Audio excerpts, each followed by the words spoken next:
Ow. Alright, today's video, we're going to look at trying to repair as best as we can some cracking in some lights here. This is a taillight from an Acadia. This will work in anything. I tested it on my old taillight that was placed in the Cruise. In the other video I showed you how to swap it out. But right here, you should be able to see it, but yeah, you can definitely see it from angle. We'll get close, but you see you have cracking here, here, here, here. This just happens with plastic lights, and it's not awful if it cracks like on here on the outside of this fuse joint, but once it starts getting over here to the inside of it, then that's when you start getting leaks, or you'll see condensation stuff build up inside these lights. So what we're going to do is we're going to do similar to like what happens at, if you ever got your a broken or cracked windshield repaired by Safelite, is they take it and fill in the cracks with an epoxy. We're going to do pretty much the same sort of thing here. We're not using vacuum. Obviously you don't have a vacuum set for this, and I want to get this out there right away.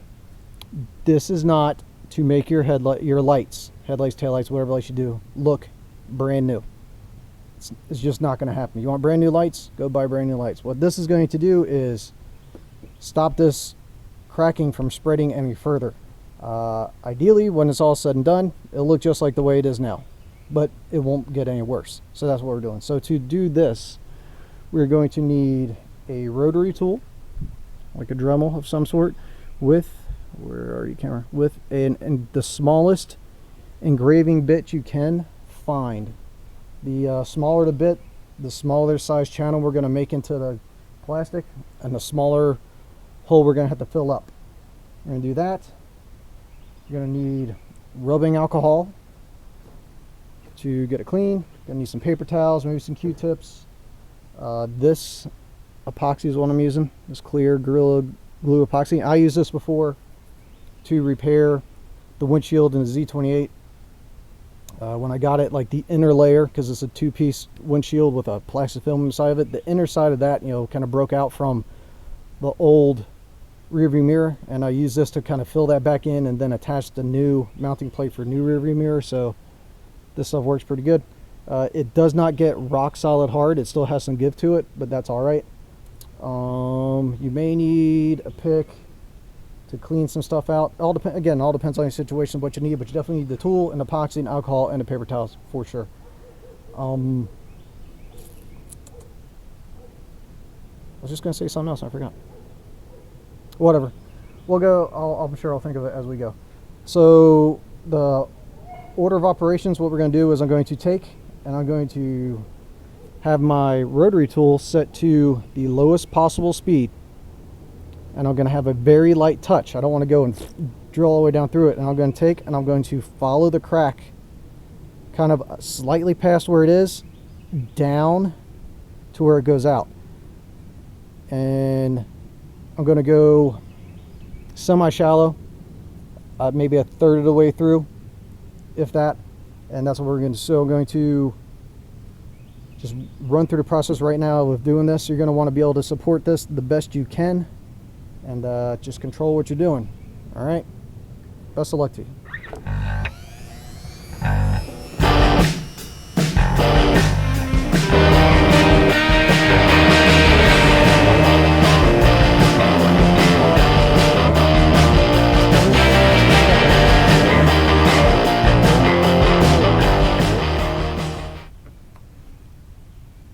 Okay, it may not look like much because it isn't much. Let me see there. So I just took down just ever so slight bit. I remember what it was I was trying to say earlier. Once the epoxy's in there, you're going to need a way of smoothing out and polishing these headlights, or the lights, whatever you're using.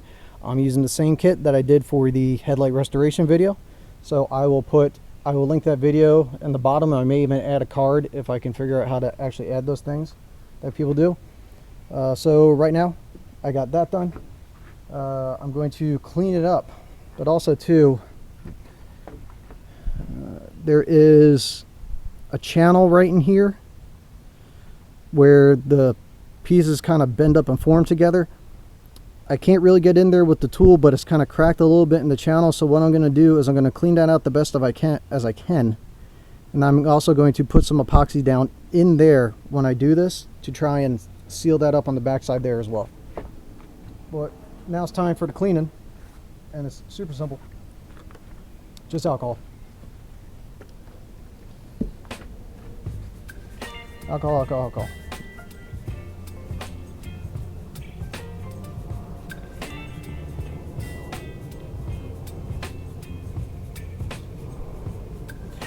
The epoxy will not bond if it's dirty, so you have to make sure that you get all the nasty funk off as you can. To get into the grooves we just cut to get out any sort of leftover plastic from it. And the only ones I'm concerned about at this moment are the cracks that are actually going past the fuse joint, because those are the ones I want to fill in. I went slightly past where it was cracked now to try and keep it from spreading in the future.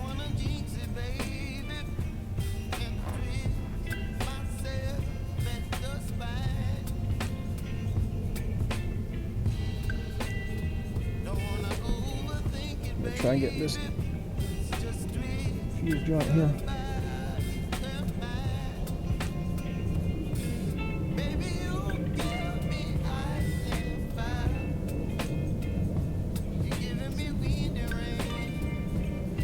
Can't really get down there. Oh well, it is what it is. There we go. Take your epoxy. The cool thing about this epoxy here is it is, set this out of the way. It's all it's self-contained in here, so all you do is just squeeze it and gives that equal parts at one point in time. And it comes with a little mixer plunger thing, spreader plunger. God, this backwards camera thing's difficult. Let's take it. Pop the cap. Make sure whenever you go to put the cap back on, you pay attention to which direction you pulled it off, so you don't turn around and then you'll just fuse your cap on and never be able to use again. So you just squeeze some out.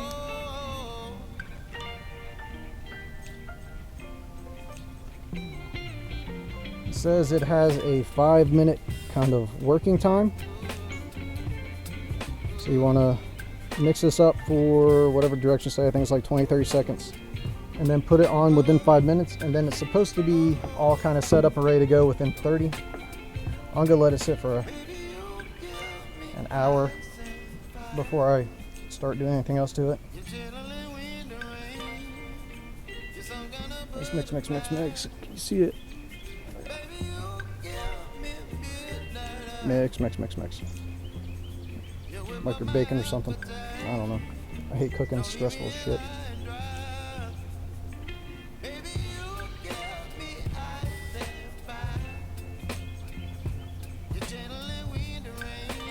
Okay, now when you go to put this on, the temptation is going to be to kind of like scoop up like it's like a putty knife and spread it across the lens. Don't do that, because that's just more you have to clean up later on. What I'm going to do is I'm going to get just a small amount on here. It's mixed up a little bit. I can't see. Like a little bit on there. I'm going to come and take it. So right there, I'm going to kind of dab it down onto the area we just trimmed up. That was too much that came off from that one. I had too much on there. Scoop off the excess. Put it on the next one.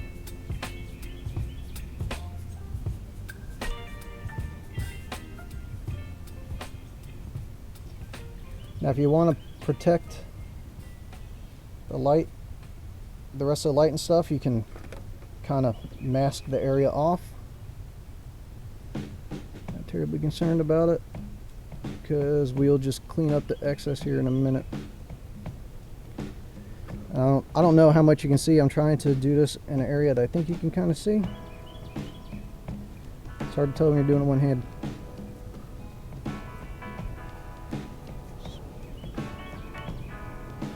I want a minimal amount on here. Just kind of dab it down into those cracks.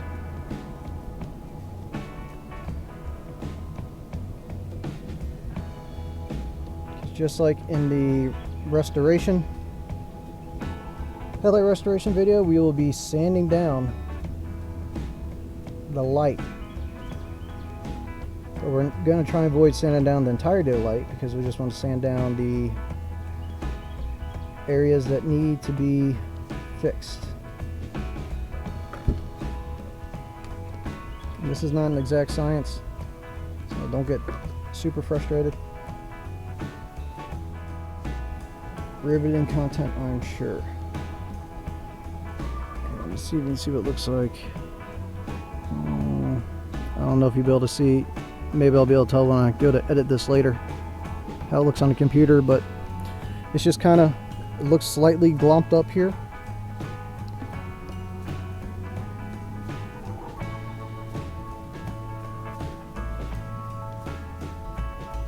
Now, not completely needed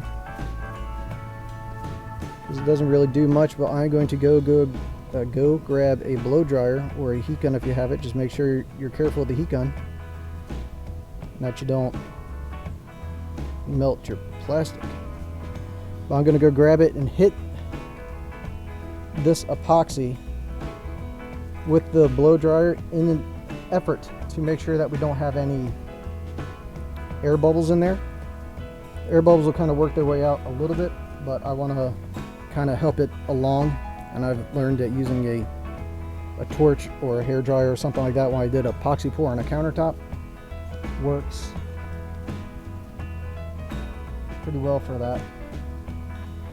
Before I do that though, I'm going to take a alcohol and a paper towel or a Q-tip, actually Q-tip probably.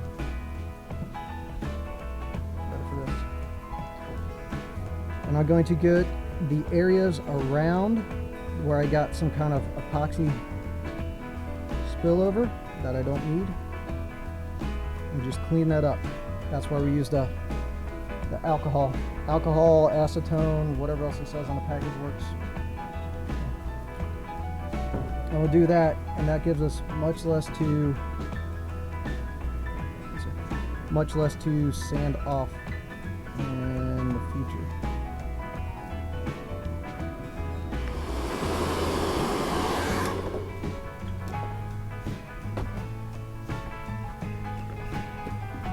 Alright, now for this light, I'm just going to go ahead and mix up another batch of the epoxy, because this is pretty much kind of set itself up, and I'm just going to try and put it back here in this channel the best I can. And that's it. That's all I'm going to show you on this one. I don't need to go through the whole restoration sanding process again. Just go watch that in the video and the link I sent you, and then next thing you'll see, I'll just show you what this looks like when I'm all done the sanding and everything. What I'm going to do is I'm not going to, the lens pretty much the rest of everywhere else is nice and clear still, surprisingly, aside from a scratch here. So what I'm going to do is I'm just going to worry about doing the restoration part up on this top part where I did this, and I'll just do a full polish of the whole light to get these scratches out and everything. And then other than that, next thing you'll see will be this when it is finished. All right, watch that other video for sure so you know the process and you know what kit I'm using. All right, be right back. Okay, all done. I got it back in the car, as you can see. So I said, I think in the last video, I would wait like about an hour before I could do it. It wasn't fully cured within an hour. It ended up being about 2 days since I got back to doing it, mostly because the car went out of town. So came back, and so it's been 2 days since I put the stuff on there, but I just kind of finished sanding it up, and as you can see, let's see, cracks there. I know you're probably thinking, yeah, that looks just like the way it was when you started doing it. Exactly. That's the point. As I said, this is not going to be a fix it so you can't tell that it ever happened sort of thing. This is going to be a try not to have it be any worse than it already is sort of thing, and keep it from spreading and getting water and stuff in there. And if you look close on this one, you can kind of see a little bit of epoxy right there kind of left over. I could have spent more time sanding and sanding and sanding and sanding, but at one point in time it's just diminishing returns. You can go sand too much on either side trying to get the epoxy out, and you know, it would be, then you have dips and waves in your light, which you don't want. And then if you just sand too much of the epoxy that you put in there, then you're just kind of sanding it all back out again. So it's just kind of a give and take thing. What I ended up doing is I did the 800 and the 500 grit just to this top layer here. And there was one I think I did off camera, another crack right here. I don't think I did that once on camera. I just did that to the top layer here, sanding. I did the entirety of the light with the 3000, and then I polished it all with the polishing compound. As you can see, I mean, it's nice and shiny. There it is compared to a stock shiny light that hasn't been touched. So yeah, I mean, that's what will do it. You can give it a shot if you want to try and just save a headlight you have. Headlight, tail light, doesn't matter. As long as you don't have like giant cracks that are too far through or full holes in it, you should be able to do this to at least prolong the life of it. All right, guys, I'll see you in the next video. I have no idea what it will be, but like, comment, subscribe, and all that stuff, and I will see you next time.